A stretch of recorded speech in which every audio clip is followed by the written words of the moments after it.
reduction in the concentration of sperm. What that means is that if a couple, for instance, were to have intercourse with ejaculation many times on the day prior to ovulation, yes, that will introduce a lot of sperm into the reproductive pathway of the female, but what it means is that on the day of ovulation, if they were to have intercourse, the number of high quality sperm that will be available to the egg will be greatly diminished. And if none of the sperm that were introduced in the day prior manage to fertilize that egg, well, then essentially chances are off that there will be fertilization or they're greatly diminished. Rather, if they're having intercourse with ejaculation once or twice on the day prior to ovulation and then a maximal number of times with ejaculation on the day of ovulation, that itself can maximize the probability of fertilization. So which strategy is optimal? Should couples have as much intercourse with ejaculation on the day prior to ovulation and on the day of ovulation?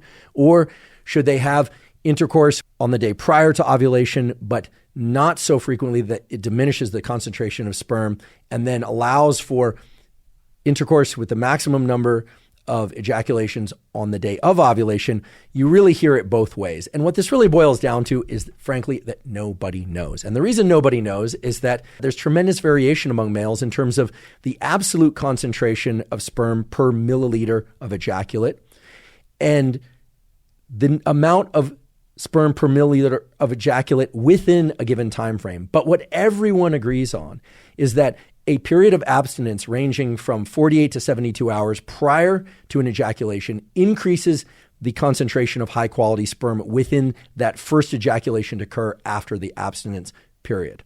Okay. So again, to reiterate, if one's goal is to fertilize the egg, you want to take into consideration that most often there's going to be a dramatic decline in the concentration of sperm per ejaculate anytime those ejaculations are occurring within a short period of time, say within 12 to 24 hours of one another.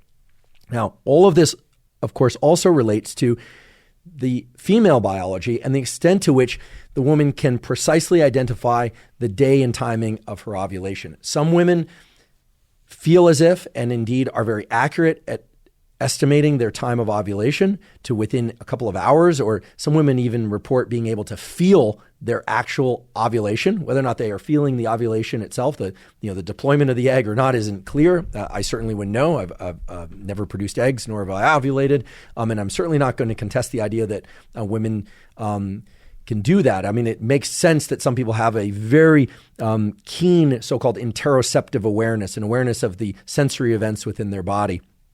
And while, of course, the ovaries are not thought of as an organ that we want to be able to sense what's going on in there in terms of feel, there are sensory endings within the ovary. And so the notion that one could literally sense changes within their ovary, including the deployment of the egg, is not outside the bounds of reason. And in fact, could likely be the case. Now, that said, there are a number of different ways that women will track their ovulation. One is the temperature method. So they'll actually measure intravaginal temperature. They're looking for changes in temperature that are consistent around the time of ovulation.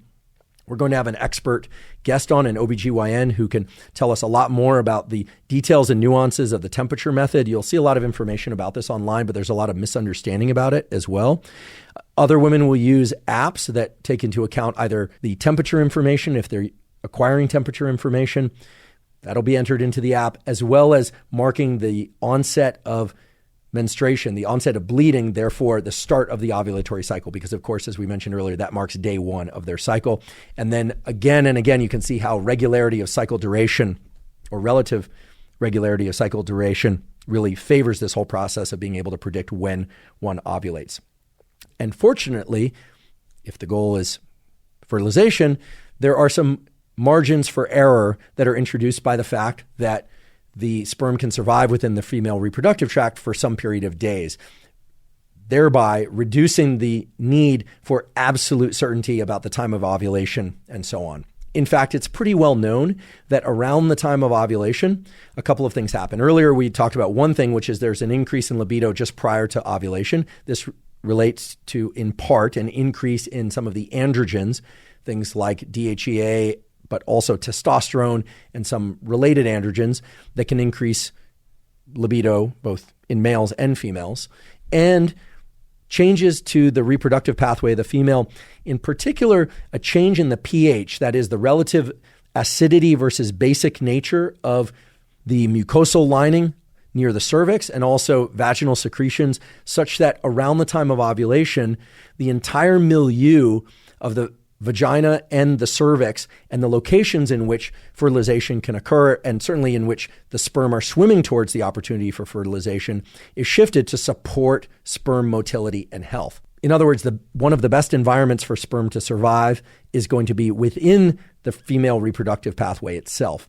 And as long as we're talking about vaginal secretions and mucus, it's important to point out that a number of commercially available lubricants can actually be detrimental for sperm health, even if they don't contain spermaticide. So this is something that you'll want to discuss with your OBGYN, or certainly if you're male, you could also discuss this with your urologist and your partner's OBGYN.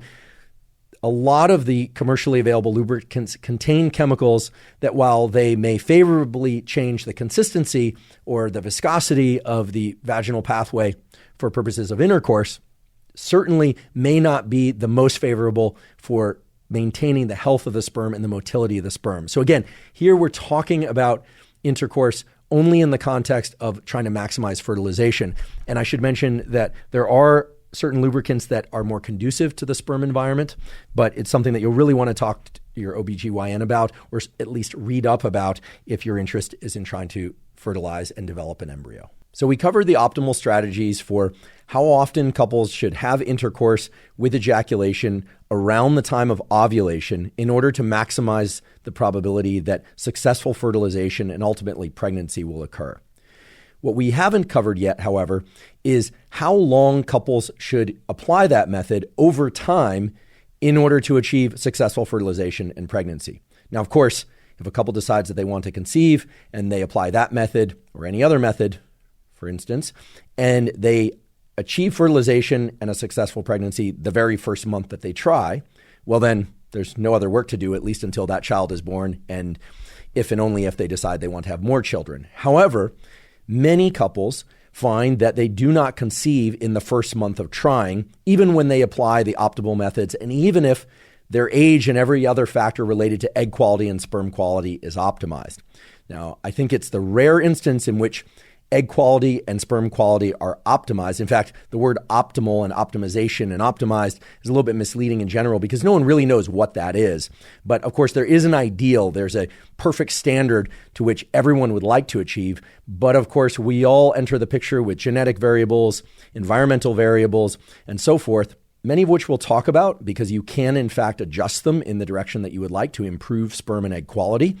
But most people simply will not succeed in achieving a successful fertilization the first month that they try.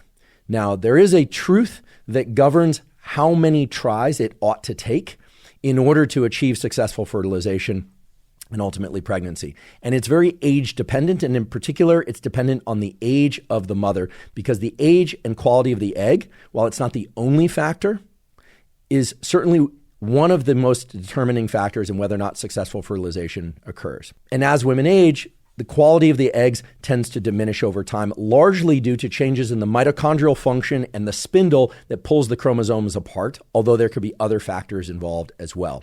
Now, before continuing any further, I just want to acknowledge that this whole language around egg quality and sperm quality is not the greatest language because it's entirely subjective.